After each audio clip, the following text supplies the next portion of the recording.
논란이 됐던 국회 특수활동비가 결국 큰 폭으로 축소됐습니다. 여야 원내대표에 이어 국회 상임위원장 특활비까지 전면 폐지하고 일부인 의장단 몫은 사용처를 공개하기로 했습니다. 국회 취재기자 연결해서 자세한 내용 알아보겠습니다. 박광열 기자. 네, 국회입니다. 네, 특수활동비와 관련한 여론이 좋지 않았는데 대폭 축소하기로 의견이 모아졌군요. 네, 그렇습니다. 기존 국회 특활비 가운데 의장단 몫만 남게 되니까 대폭 축소가 정확한 표현이고요.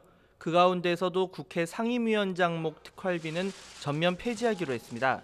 일부에서 완전 폐지에 대해 국회 기능 약화라는 우려가 나왔지만 비판 여론이 강해지자 국회 특활비 대부분을 없애는 사실상 폐지 결론에 이르게 된 겁니다.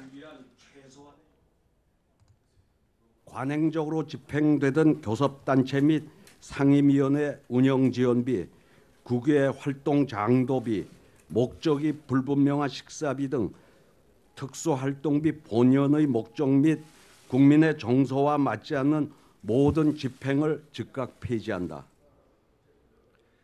다만 국회의장단의 일부 경비는 남기기로 했는데요. 외교 안보와 통일, 국방 등 그 쓰임새가 특활비 본래의 목적에 부합하다는 판단 때문입니다. 다만 유지하기로 한 특활비의 구체적인 항목에 대한 질문에는 국익을 해칠 수 있다며 말을 아꼈습니다. 외교의 통상 마찰 같은 것도 있을 수 있고 그런 것들을 의원 외교를 통해서 비공식적으로 풀어야 될 부분들도 있을 수 있습니다. 그런 것들을 어떻게 일일이 다 그 항목과 금액까지 공개할 수 없는 부분들이 충분히 있다는 것을 정리하면 통상마찰 등 다른 나라와의 외교적 분쟁과 같은 난제를 풀기 위해 의원 외교 용도로 특활비 일부가 사용될 수 있다는 건데요. 국회 측은 정확한 액수는 발표하지 않았지만 올해 남은 특활비 31억 가운데 70에서 80% 정도가 국고에 환수될 것이라고 발표했습니다.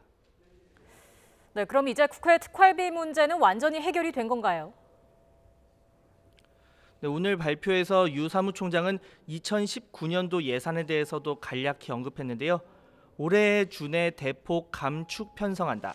즉 의장단의 외교와 안보, 통일, 국방 등 항목을 빼면 편성하지 않겠다는 겁니다.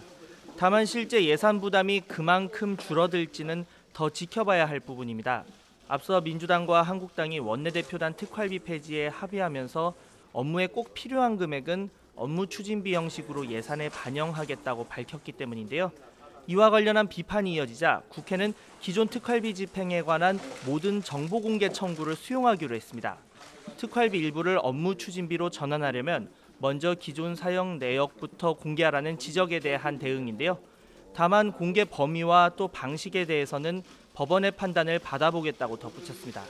지금까지 국회에서 YTN 박광열입니다.